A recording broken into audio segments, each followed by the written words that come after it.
Welcome to This Explainer. Okay, today we are setting up the ultimate guide to thriving in pure chaos.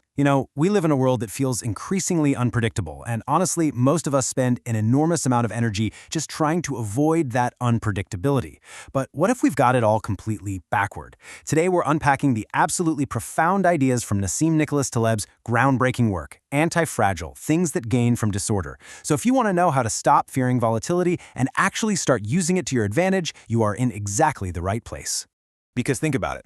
What if everything you've been taught about safety, stability, and success is just completely wrong? Our modern society's total obsession with control, is smoothing out literally every bump in the road. Well, it actually makes us dangerously weak. By trying to engineer perfectly safe environments, whether that's in our careers, our economies, or even our personal lives, we are unwittingly setting ourselves up for absolutely catastrophic failures. Let's look at exactly why that happens. Starting with Section 1, the myth of stability and the illusion of control. And this brilliantly illustrates that trying to entirely remove volatility from our lives doesn't eliminate risk at all. Actually, it simply creates hidden, devastating vulnerabilities. Take the bank clerk versus the taxi driver. The bank clerk has a steady salary, regular hours, a totally predictable life. He feels entirely safe. But his income relies on a single source. If a financial crisis hits and he's laid off, bam, his income drops to absolute zero. Instantly. That is hidden fragility. Now look at the taxi driver, or really any freelancer. Their income fluctuates wildly from day to day. They face constant stress, constant market feedback. But losing one single fare, it doesn't ruin them. They're forced to adapt, to constantly learn, making them way more resilient to massive shocks. This brings us to what Taleb famously calls the great turkey problem. Imagine a turkey that gets fed every single day by a farmer. For 1,000 days, the turkey observes the data and naturally concludes, hey, the farmer is benevolent and life is perfectly stable. The turkey's confidence is at an absolute all-time high on day 1,000. But then, Thanksgiving arrives. Relying on past stability to predict the future is just incredibly dangerous. We literally saw this with the 2008 financial crisis. Years of artificial, engineered stability created massive hidden risks that eventually just exploded all at once. So, let's move into Section 2, Meet the Antifragile, and Gaining from Disorder. If aiming for pure stability just makes us turkeys, what is the alternative? Well, it's antifragility. These are things that not only withstand shocks, volatility, and stress, but actually grow stronger and improve because of them. What's super fascinating here is that Taleb literally had to invent this word. No language had a direct equivalent. Think about it. If you mail a package of crystal glasses, you stamp fragile on it, right?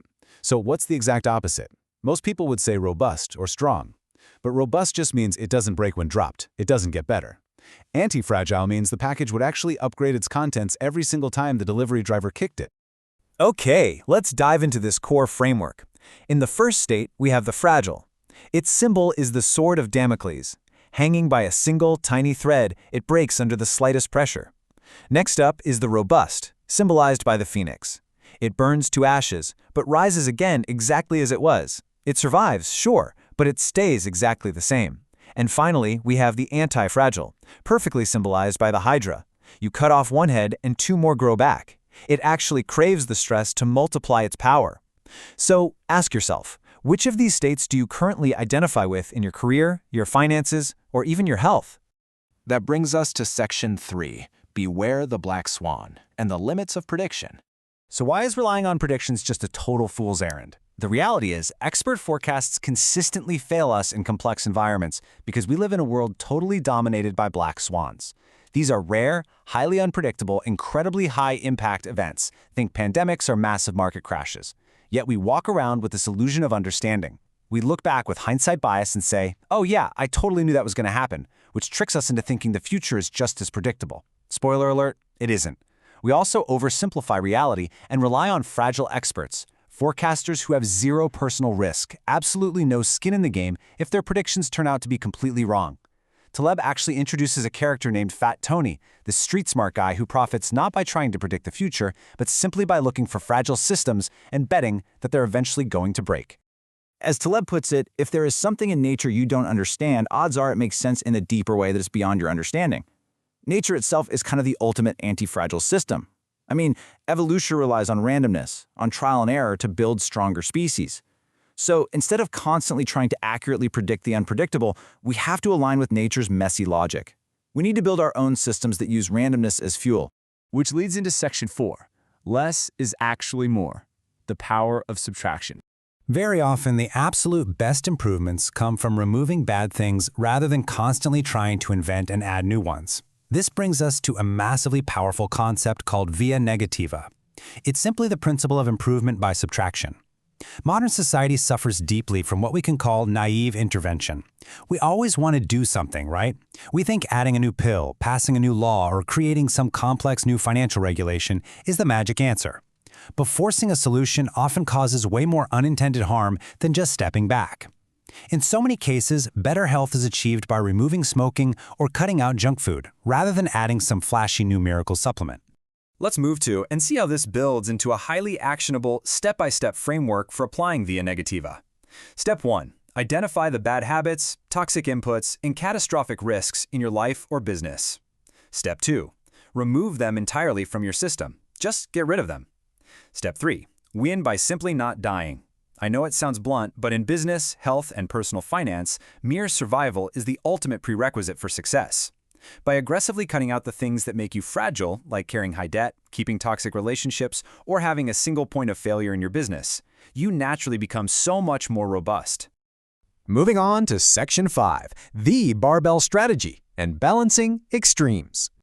So this is the ultimate anti-fragile tactic for structuring your career and your investments, and it requires completely rejecting the dangerous mediocre middle.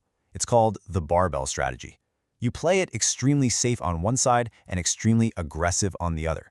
Basically, you put 90% of your resources, your money, or your time into highly safe, boring, robust assets to protect yourself from the risk of absolute ruin. Then, you take that remaining 10% and you throw it into highly speculative, high-risk ventures that have massive, uncapped upside.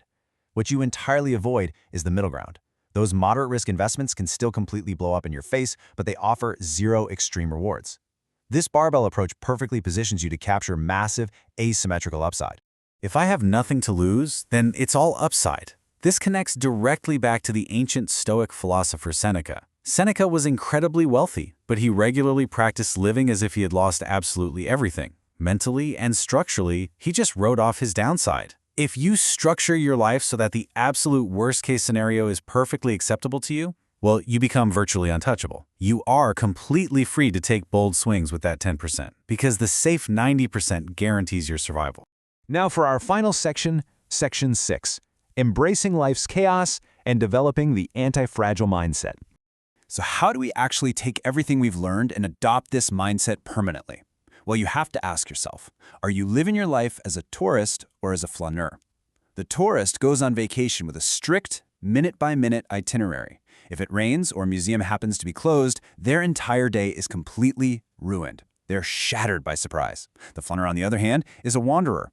They have no set plan, they walk the streets, highly adaptable, and a sudden rainstorm, it just pushes them into a hidden cafe they never would have discovered otherwise. They thrive on discovery. So the crucial point is, to be anti-fragile, we must ditch the rigid touristification of our lives and careers.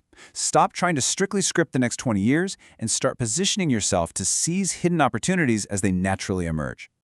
To help you do exactly that, let's rapidly fire off these final, highly actionable rules from Taleb's philosophy. First, ensure decision-makers have skin in the game.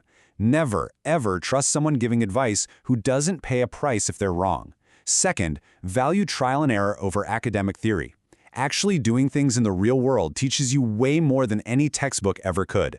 Third, look for the Lindy effect. This is the idea that the older something non-perishable is, the longer it will survive. A book that's been read for 500 years will likely be read for 500 more, whereas yesterday's viral tweet is already totally forgotten.